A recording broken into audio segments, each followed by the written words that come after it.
FY27, both in terms of value and volume. To understand that, let's welcome on the board Mr. Astana. And thank you so much for your time today, Mr. Astana. First of all, good morning. Let's start by talking about your guidance. You're targeting about 10% revenue growth to 12,500 crores and 2,500 crores of annualized EBITDA over the next 18 months.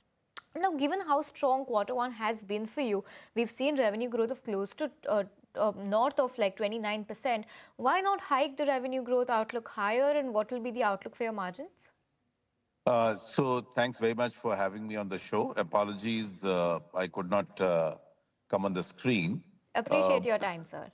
Two parts are driving our growth. One is very strong showing that you've seen that better than our guidance on edible oil portfolio, where we've done significantly better. I'm expecting that, on the annualized basis, we should do at the higher end of the guidance and perhaps even better potentially. The big growth factors there for us was clearly oil palm plantation business, which has done exceedingly well. Our crush business is doing very well. And likewise on the veg oils, the branded portfolio that the company has, it has done very well this quarter. And that momentum continues. So we're expecting that the year should be very positive on that front. On the FMCG side, the going is strong right now.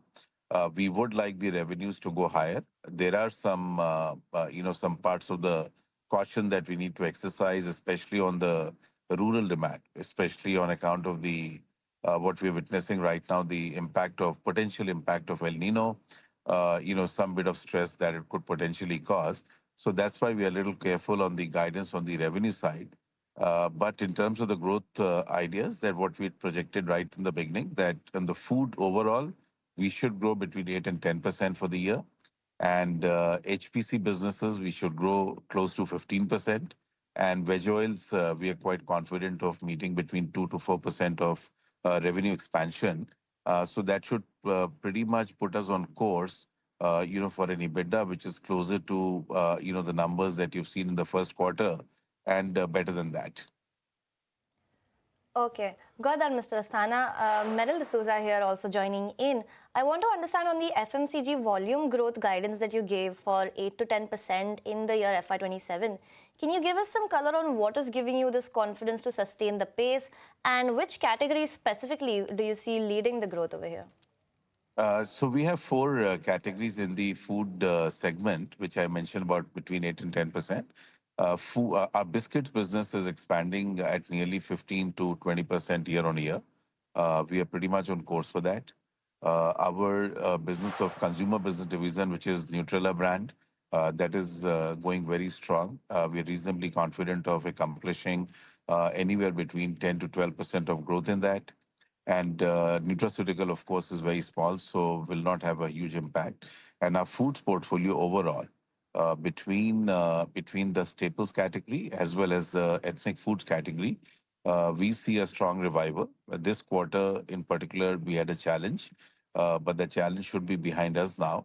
And I think second quarter onwards, we should be doing significantly better. So we are feeling fairly confident that meeting between 8 and 10% margin, the growth in our revenue should be very much feasible. Understood. That's a very optimistic outlook coming in. Mr. Astana, while we were talking about your segments, the FMCG EBIT has declined 9% despite a 35% revenue growth. And since you say that foods can start performing better from the second quarter, how quickly can the margins recover from here, and by where are you seeing steady state margins? So margin drop on the EBIT, what you witnessed was, basically there were three pointers sort of that led. One was on the inventory, we took a write-off on some quality issues. So that was about 43 crores. So that dampened. This quarter, we witnessed that on the packaging cost and the raw material inflation had a very direct impact on the pricing of the end products, which we were not able to pass on to the consumers. So this adjustment process has been done. We have taken some price spikes. And so I think from this quarter onwards, you should see a better expansion. But certainly from quarter three and quarter four, when the festive demand and others kick in, we should be pretty much back in the numbers that we're projecting. Got that, Mr. Asthana. I'm understanding that commodity inflation for you was a margin headwind for the FMCG segment, but it actually benefited you for your edible oils. And this is due to your long positions in the derivatives. So can you tell us, inflationary scenario, if this continues, how long can edible oil margins sustain without any price action from here on out? You're absolutely right. Because of the typically long only position that we carry on the physical side on the edible oils, the margins have sustained. My expectation is that almost through the year, for various international factors, which perhaps another time, and the domestic factors, I feel that the margin construct should remain strong for the edible oils overall. And but clearly, it has the problem is on the headwinds that we face on the FMCG side, especially with the commodity inflation, which reflects back on the increased crude prices, which reflects back immediately into the packaging material cost and the freight cost and others.